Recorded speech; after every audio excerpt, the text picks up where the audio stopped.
Welcome to Spectator TV. I'm Fraser Nelson, and I've just come out of Pentonville Prison, where I spent my day yesterday looking at conditions and trying to understand the next political battlefield. Perhaps the most interesting appointment in Keir Starmer's government is that of James Timpson as prison minister. He's a reformer, he's been talking about prison reform for ages. He's also chief exec of Timpson's, the key cutting and shoe repair chain. He's giving up that job to become a minister, and we assume to see some pretty serious reform. So how bad are the conditions in our prisons? I'm delighted to be joined by Charlie Taylor, who is now HM Chief Inspector of Prisons, and Winston Davis, an entrepreneur and himself a former prisoner. So Charlie, what is happening then with the prisons? What's going wrong? Is it serial underfunding, the result of, Tory austerity? Or is it mismanagement? Is it botched privatisation? What's the issue? This goes back for many, many years. It's something that chief inspectors have been talking about since the inspectorate was first founded in 1982. But at the moment, the immediate crisis that ministers face is about the population. There are simply too many people coming into prison and there aren't enough places available. And quite soon there is a serious risk that the prison service will run out of space.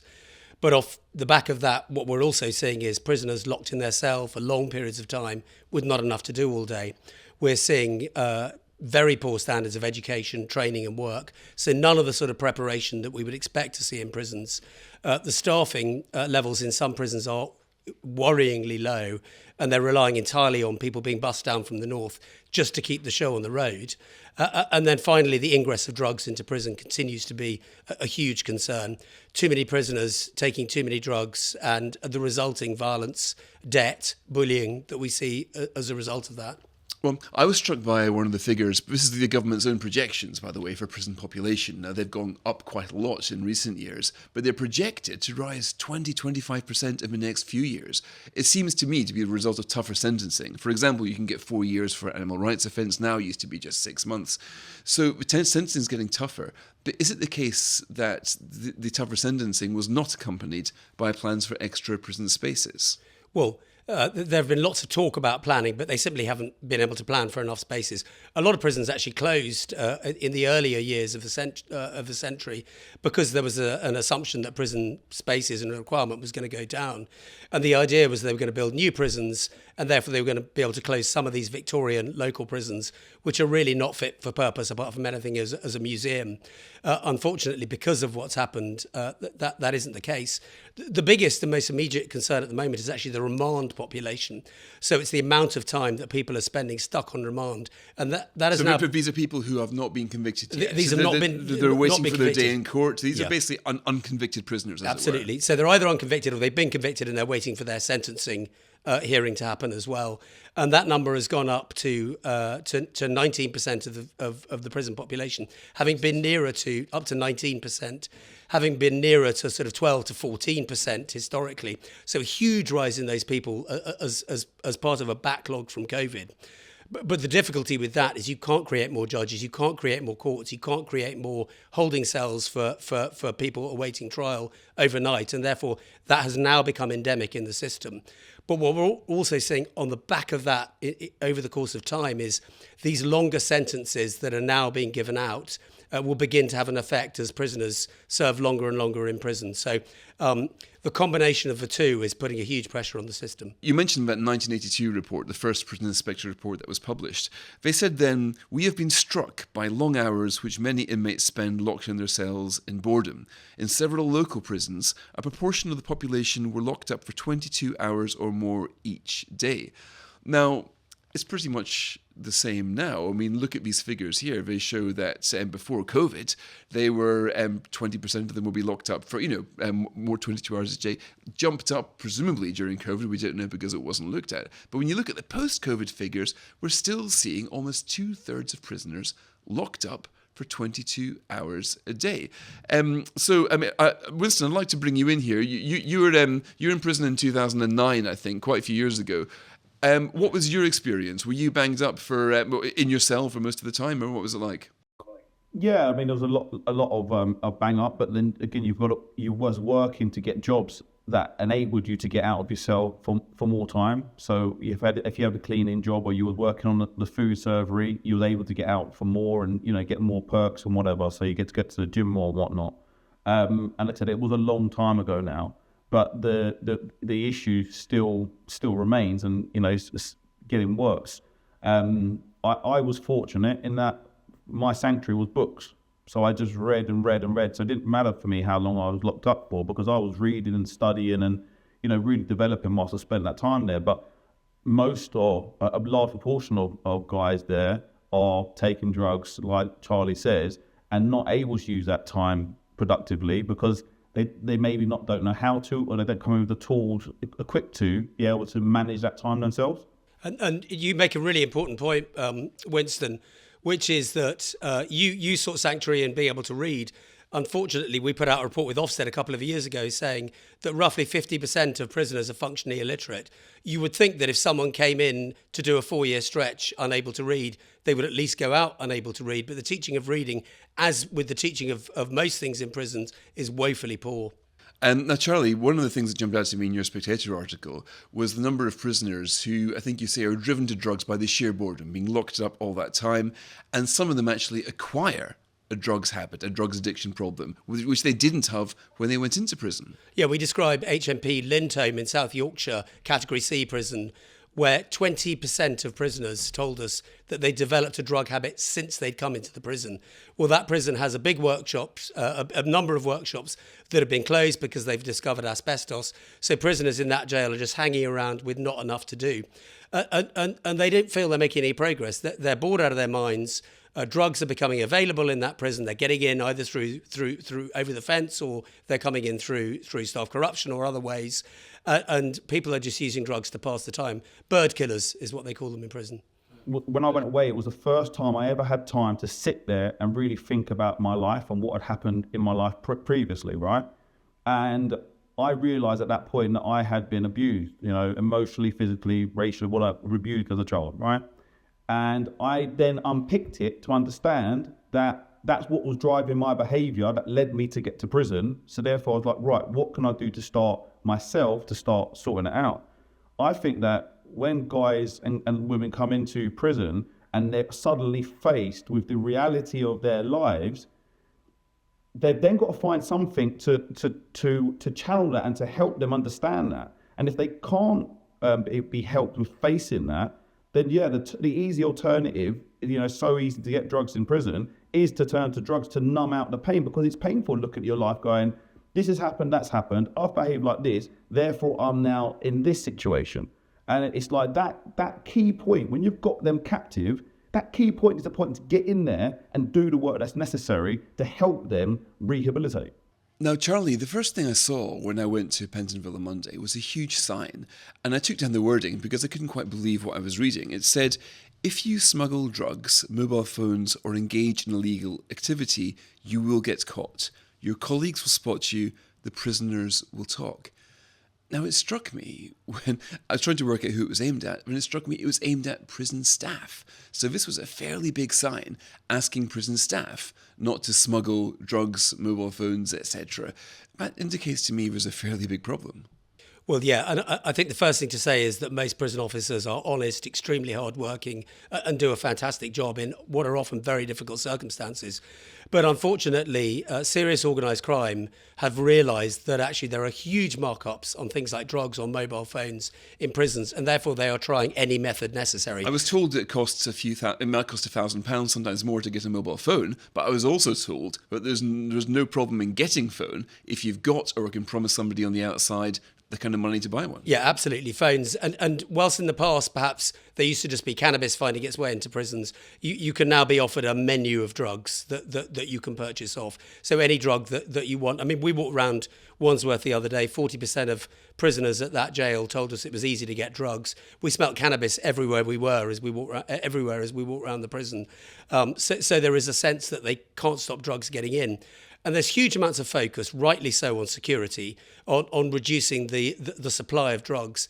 But where there isn't enough focus is on reducing the demand, because if prisoners are just sitting around bored out of their mind all day, if they're doing what are effectively fake jobs, which are wing cleaning jobs where they push a broom around for 10 minutes and then sit around vaping on the landing for the rest of the day, if they're not in anything like the sort of work habits that the rest of us would do on the outside, where we get to work in the morning, we stay there all day, we leave in the afternoon, then unfortunately they just relapse into taking drugs. Of course, some of them already have drug habits anyway when they come in, and the rehabilitative work that should be in prisons doesn't, rarely happens for those prisoners too.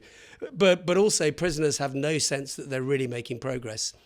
And I think ultimately prisons have a public protection duty, and they have a public protection duty to keep people locked up, but they also have a public protection duty to make people less likely to reoffend when they come out. And if people are not learning, if they're not getting the skills, if they're not learning how to hold down a proper job, then the danger is they come out, they create more victims of crime, and the cycle is repeated.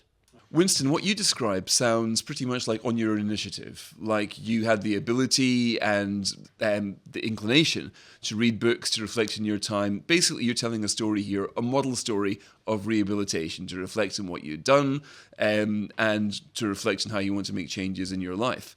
But I think it's probably safe to say that is not the case for the majority. I mean, I don't know if you're still in touch with any of the inmates there, but did you find that most of them really struggled to be given that kind of support, or to turn the prison into anything other than perhaps, say, a classroom of crime where you can learn or make criminal contacts perhaps, or learn bad habits you didn't have when you went in?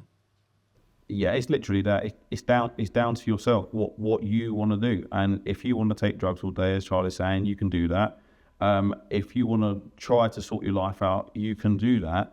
But it's going to be it's hard work for us. So I am in contact with some people that are, been serving prisoners, have served, have come out. People that contact me for, advice, inspiration to know what, they should do. And one guy was telling me that he was in a prison a few years ago, and he wanted to learn another language, and that the prison wouldn't recognise that him wanting to do a language was part of education. He was getting a tutor to call into, or he was calling the tutor. His family were paying for him to call the tutor. He was having these different lessons, language lessons, but the whole time he was being kept on basic because the prison refused to acknowledge, even though they could listen to his phone calls, that he was doing education. And it's like how much self sort of determination you've got to have to make it out of prison and actually be rehabilitated and be successful afterward. It's a massive task. And they said if you haven't got the right mechanisms of support in there, you're going to set yourself up to fail. And as you see, it's just that reoffending cycle. They say I think it's £18 billion a year it costs us reoffending in this country. It's a staggering amount. And also, the social implications of the more victims of crime. This is crazy situation that you can see in black and white the numbers, yet no one really is trying to take the ball by the horns and deal with it. And that's why he talks about James Timpson's appointment as a Minister of Prisons. I think it's a great appointment. That guy has walked the walk, he's talked the talk, he's put his money into it, he's put his time into it to really be a champion for rehabilitation, understanding the issues there are within prisons. And I think he's the man to do that job.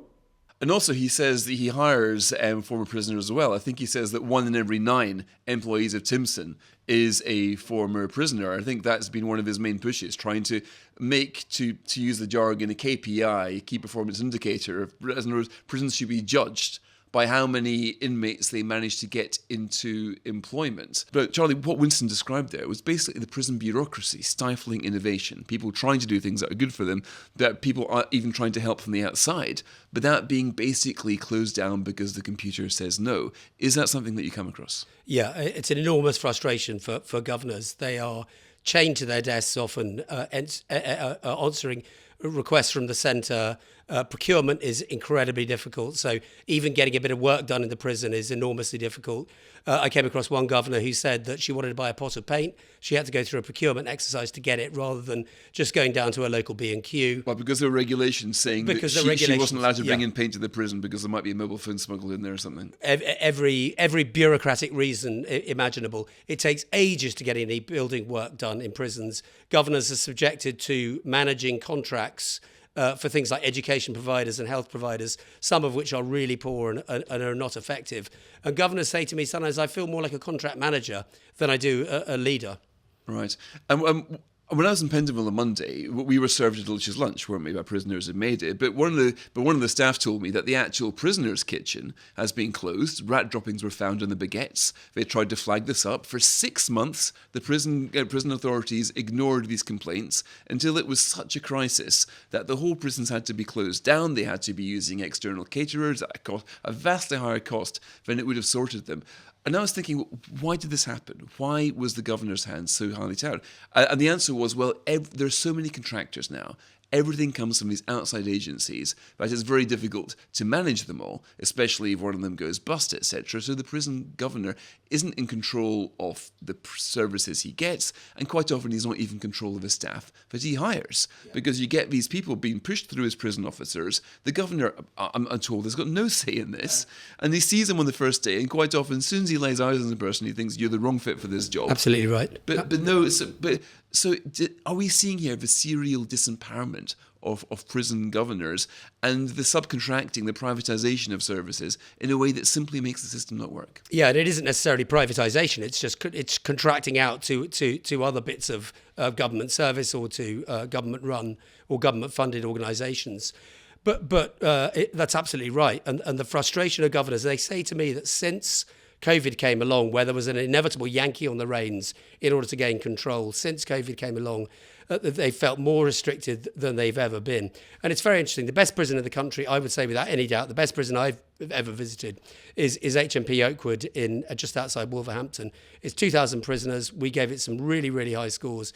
It is an outstanding prison in many ways. It does some great work. It's quite liberal, isn't it? It's run by G4S, who a private contractor. Their track record has not been entirely blameless over the years, and certainly they've had their problems. But it is an outstanding prison. It has excellent leadership. There is a real sense of trust given to prisoners. So prisoners, if you do the right thing, there are loads of incentives for you to get more advantages. If you do the wrong thing, you get in trouble and it's not worth your while. So it's a really excellent prison. So there are some examples, and we've seen this, where prisons can do well in these difficult circumstances that we face. But depressingly, there isn't enough learning from those places, and there isn't enough learning for the autonomy that the governor of Oakwood has compared to the level of autonomy that other prison governors have. Winston, James Timpson has got some pretty clear views on who he thinks should and shouldn't be in prison. Here he is talking to Channel 4 only a few weeks ago. We're addicted to sentencing. We're addicted to punishment. So many of the people who are in prison, in my view, shouldn't be there. A lot should, but a lot shouldn't. And they're there for far too long. Far too long. And that's just getting worse and worse. I meet people in prison regularly who are serving sentences longer than they've ever been alive for already. And I just think it's just, this is common sense being ignored, evidence being ignored, because there is this sentiment around punish and punish. How would you change that? I would just look at the evidence. So let me give you an example in Holland, which I know lots of people like to use the Dutch as an example. They've shut half their prisons, not because people are less naughty in Holland, it's because they've got a different way of sentencing, which is community sentencing. So people can stay at home, keep their jobs, keep their homes, keep reading their kids' bedtime stories. And it means that they're far less likely to commit crime again. Now, you describe being in prison as something which was, on balance, a positive force in your life. But how many people would you say prison is a negative force for them and they're actually likely to be more, criminal going out than they were coming in? Yeah, I mean, I think there was a report by the, I think it's the Centre of Social Justice recently, and it said that those facing shorter sentences end up not actually being beneficial to them because they don't get access to, treatment, courses, therapy, and whatever else that's going to help them when they get out. So they're on this revolving door where they come in, they have, a few months maybe to dry themselves out or clean themselves up to a degree, and they're straight back out with no housing, no job, no access to again on the outside, and they're back into that cycle of reoffending. So it's a very difficult one to say who needs to be in prison and who doesn't need to be in prison. But if we go back to what Charlie was saying at the start, we've had nearly 50% increases in prison sentences over the sort of last 12 years. But there's been no corresponding fall in reoffending.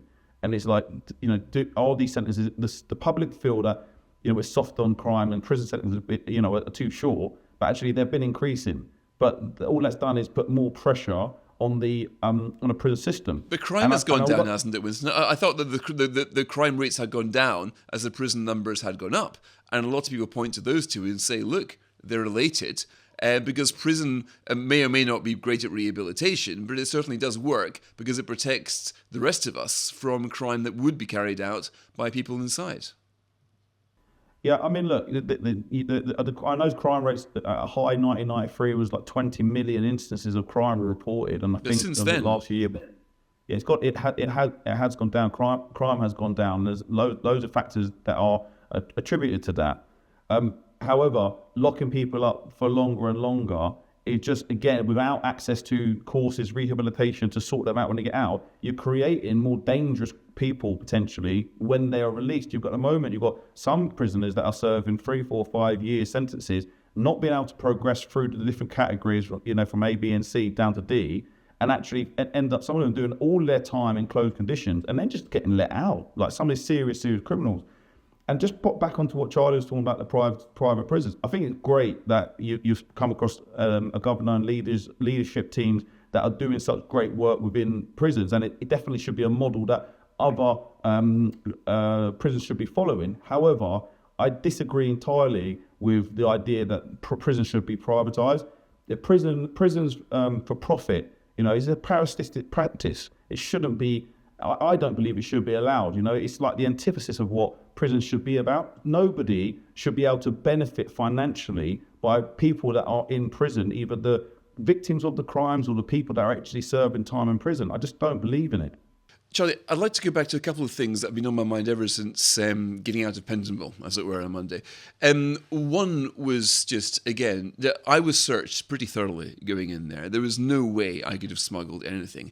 They've even got these little body orifice scanners called BOSS scanners. So it seemed to me inconceivable how anybody could smuggle anything for the sort of security that I saw. And yet we find out mobile phones and drugs are rife. Now, I was also told by somebody who works there that you can get the scanners are called BOSS scanners, but if you go on Amazon and if you type in Beat the Boss mobile phone, you get a huge selection of tiny mobile phones about this size. So do we see right now something like the whole-scale collapse of prison security? Because, of course, I understand what you say about demand. It shouldn't be as high as it is. But surely, if we've got a situation where there is a menu, literally a menu of drugs, that means anybody can pretty much get anything through the system. And I can't, having been through that security system, I can't work out how. Yeah, I mean, you're up against very sophisticated drug gangs. Things like the drones that are used to fly drugs into prison, mobile phones into prisons. These are not your cheap ones that have come for a couple of £100 from Argos. These are often very sophisticated drones that can be in and out. They can drop things off before anybody's even noticed that they've been into the jail at all. And they can have a big payload, and that can disrupt a prison for sometimes weeks on end if it's something like a psychoactive substance like spice. But also that can be hidden in mail, it can be hidden in photographs, it can be hidden in books. And also staff members can bring it in, potentially secreted in packed lunches or in other items or around their body as well. So it is incredibly difficult to keep drugs out of prisons. I think some of the lowest rates we've seen in mandatory testing was a jail called Humber in Yorkshire, and I think it was about 12% of prisoners were testing positive for drugs in that jail. Well, that is still incredibly high. So 1 in 10 prisoners was taking drugs. If that's a good rate, what's a bad rate? Well, HMP Hindley, just outside Wigan, 52% of prisoners were currently testing positive for drugs. So half the prison at any one time is under the influence of drugs. And the idea that you're going to do any kind of rehabilitation in those circumstances is simply not good enough. And Hindley has put in applications time and again for better enhanced gate security for looking at staff when they're coming in. But at the moment, the arrangements are no different from they would be with any other Category C prison. And I spoke to somebody saying, look, are these prison officers paid so little that they feel they have to supplement their income by doing it? And he was saying, well, no, not really. One of the issues is now that the mob of the organised crime can now put people as prison guards because it only takes, 3 or 4 months training, and then you can be in there and the governor doesn't get to choose. Yeah. So you get a situation where it's possible that the prison guards are actually really being paid by organised crime gangs, and that the system, the turnover is so high. Is that something that sounds plausible to you? Yeah, certainly we've come across some examples of that, and we know that the recruitment and training processes simply don't filter out some of the people that they ought to filter out for whatever reason. Again, as I say, most prison officers do a great job. They're not corrupt. They do brilliant work. But it only takes one or two, and it takes a very small amount of psychoactive substance to get into a prison, and things can go very badly wrong very quickly. You get ambulances queuing up outside the jail. You get levels of violence increasing. You get vulnerable prisoners being used as guinea pigs to test out new batches of drugs that come in. And you also get prisoners getting into debt, and then families getting bullied into paying off debts, because otherwise the prisoner will get beaten up. Winston, what we've been talking about here sounds like pretty terrible conditions and challenges. Of course, overcrowding will make these a lot worse. Of course, the number of remand prisoners will intensify the pressure. But say for the sake of argument, James Timpson does release a third of all prisoners. That happened recently in the Netherlands, and when it did, crime went down. We're now turning prisons into hotels in the Netherlands. They're going in a radical new direction. If that were to happen here, surely that would leave pressure. But what you're talking about, the cultural problems that stop people turning their time, using their time constructively, they would all remain, even if the pressures are reduced. The immediate lever they're pulling at the moment to reduce the automatic release from 50 to 40, that's just a very short-term solution. It has to be a short-term solution, because you cannot just release people willy-nilly, 30% of the population, just to be let out on the streets without that support, without all the interventions that we're talking about. That won't work. But if you look at other countries, you're talking about Holland there, but if you look at Norway, their training regime for a prison officer is 2 years, not 10 weeks that we have here. So when you're looking at all these factors in other countries, it can't just be like, oh, we'll just adopt that practice, but we won't adopt this practice. Norway's got the lowest reoffending rate in the world, and they have a restorative, rehabilitative process and view on prisons. We have a punitive view on prisons, driven by the public, and then the politicians having to appease the public, but not understanding that actually it causes more problems. Yes, prison should be a deterrent, it should be a punishment, 100%, but there must be a massive an important role in rehabilitation. I always bang on about it, but I'm a living proof of it. I've employed hundreds of different people across my businesses. I previously had employed serving prisoners on a site I had a number of years back, and out of about 4 or 5 that came out across this sort of years process, some of them were long-term prisoners who had long-term criminals. Not one of them have gone on to reoffend, and they were given trust. They were given the autonomy to go and do their work. And I spoke to them on a daily basis, and I believe that you can do this. And they've all gone out and done, great things, not offending. They're working, some have got their own businesses, some have just settled down. And these are guys that have served long time in prison. So I do believe in it. Right. Charlie, we're talking there about prison officers. One of the figures that really jumped out at me in your article was that 10 years ago, 62% of all prison staff had been there for 10 years or longer. So you're talking people who knew the system inside out. But now when we look at it, we see 29% having been there for 10 years or longer. Now, this is a really quite radical turnaround in a relatively short space of time. So what is happening? Is it pay? Is it conditions? There seems to be a real retention issue. And of course, we've seen various scandals in the newspapers of some of female prison staff behaving deplorably with the prisoners. But it does seem that the quality of prison officers is a major factor here. And yet there doesn't seem to be enough doing to retain the good ones. Yes, certainly. And there was a very big voluntary exit scheme that was run for prison officers in the early to mid 2000s. That resulted in a huge amount of very experienced officers leaving the service, over 50-year-olds who went having done many years' experience. They were obviously more expensive, but they were also extremely effective. But so at the one end, we've seen experience leave, but also we're seeing very inexperienced people coming in. You can become a prison officer aged 18, so you can leave school and you can be working in a prison 6 weeks later on. So that's some very young people coming in. Some of them 6 weeks later on. Some of them 6 to 8 weeks. So some of them are outstanding. They're brilliant. They will do a great job in the future. But they're going to need looking after. They're going to need proper levels of training. And the recruitment is more about filling the pipeline than it is about filling the pipeline with quality people. And so as a result, what we see is a lot of people dropping out in the first year, very quickly realising that it isn't for them. We see some very high levels of sickness in some prisons around the country. So even if the numbers look reasonably good in terms of recruitment, actually with the dropout rates as high as they are, we see, and we saw this in Wandsworth, very inexperienced staff managing even more inexperienced staff, but with no one able to really have a grip on the basics of running a prison. So at Wandsworth, we found that they couldn't count their prisoners. So this is after the escape that happened last year. They still couldn't account for where their prisoners were at any time during the day. That just simply isn't good enough. And it was born of the lack of experience of officers, but also of their managers as well.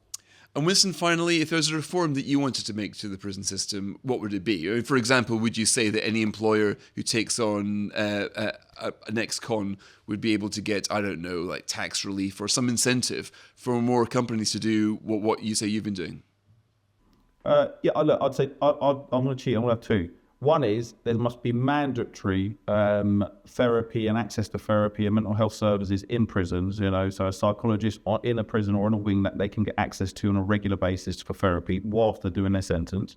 And then secondly, that there must be some kind of skill-based that allows them to go to get a job when they get out. I mean, James Timpson pioneered the Employment Advisory Board, which is the link between local businesses and prisons. And that's a great initiative that needs to continue to be rolled out. And that, when you've got the two of those together, so the development of the prisoners inmates whilst they're there, and then the actual incentive to give them something to do and a meaningful life afterwards, it's got to be the key to it. Okay, great. Winston and Charlie, thanks very much for joining me on Spectator TV.